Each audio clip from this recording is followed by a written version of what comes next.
ഒരു ദിവസം ഒരു മീറ്റിംഗ് നടക്കുകയാണ്. പ്രോഫറ്റ് ഒരു മീറ്റിങ്ങിലാണ്. ഒരുപാട് ആൾക്കാരുണ്ട് അവിടെ. ഒരുപാട് ആൾക്കാർ. They are very rich, they are very famous, they are very influential leaders. അവരുടെ മീറ്റിങ്ങിൽ പ്രോഫറ്റ് ഇരിക്കുകയാണ്. And he's explaining few things. കാര്യങ്ങളൊക്കെ പറഞ്ഞു കൊടുക്കുകയാണ്. അദ്ദേഹത്തിൻ്റെ ലൈഫും അദ്ദേഹത്തിൻ്റെ പർപ്പസൊക്കെ പറഞ്ഞു കൊടുക്കുകയാണ്. അപ്പം ഈ ലീഡേഴ്സൊക്കെ ഇങ്ങനെ വളരെ കെയർഫുൾ ആയിട്ട് ഇത് കേൾക്കുകയാണ്. Very important meeting. And then all of A sudden ആ മീറ്റിംഗ് ഹാളിൽ ഒരാൾ റാൻഡമായിട്ട് ഇങ്ങനെ കയറി വന്നു. എന്നിട്ട് പ്രോഫറ്റിനോട് ഒരു സലാം പറഞ്ഞു. അസ്സലാമു അലൈക്കും പ്രോഫറ്റ് ഇങ്ങനെ. എന്നിട്ട് തിരിച്ച് മറുപടി പറഞ്ഞു. ഇങ്ങനെ മുഖം ഒന്ന് ചുളുക്കി. ഈ നെറ്റി പുരികത്തിൻ്റെ മുകളിൽ ഒന്നിങ്ങനെ ചുളുങ്ങി. കാര്യം എന്താണെന്നറിയോ? ഡിസ്റ്റർബ്ഡ് ആയിപ്പോയി. കാര്യം അത്രയും ക്രൂഷ്യലായിട്ടൊരു ഡിസ്കഷൻ്റെ ഇടയിലേ ഇങ്ങനെ ഒരാൾ ഇൻറ്ററപ്റ്റ് ചെയ്തപ്പം ജസ്റ്റ് ഒന്ന് ഇങ്ങനെ പുരികം ചുളിച്ചു. The very moment God sent a command from heaven. ഇപ്പം ചെയ്തില്ലേ? ശരിയായില്ല. നിങ്ങൾ ഈ പുരികം ചുളിച്ചില്ലേ? ആ പരിപാടി കാണിച്ചില്ല, അത് ശരിയായില്ല കേട്ടോ, നിങ്ങളത് ചെയ്യാൻ പാടില്ല. And prophet was so worried. You know what? The person, അവിടെ നിന്ന് ആ സലാം പറഞ്ഞ ആളില്ലേ, ആളൊരു അന്ധനായിരുന്നു. അയാൾ കണ്ടില്ലേ അത്? വേണമെങ്കിൽ ദൈവത്തിന് അങ്ങ് വെറുതെ വിട്ടുകൂടായിരുന്നോ? ആൾ കണ്ടിട്ടില്ലേ ഈ പുരികം ചുളിഞ്ഞത്?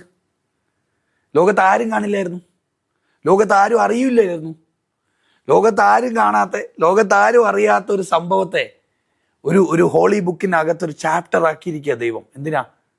മുഖം പോലും ചുളിച്ച് ഒരു മനുഷ്യനെ ഇടങ്ങേറാക്കാൻ പാടില്ല നമുക്ക്. ഓപ്പോസിറ്റ് നിൽക്കുന്ന ഒരു അന്ധനായിരുന്നു, വേണമെങ്കിൽ വെറുതെ വിട്ടുകൂടായിരുന്നോ? ദൈവം ഇടപെട്ടിട്ട് പറഞ്ഞെന്താ? ആരെ താക്കീത് നൽകുന്നേ? ഒരു പ്രവാചകനെയാണ്, ഒരു പ്രോഫറ്റിനെ താക്കീത് നൽകുക. എന്താ?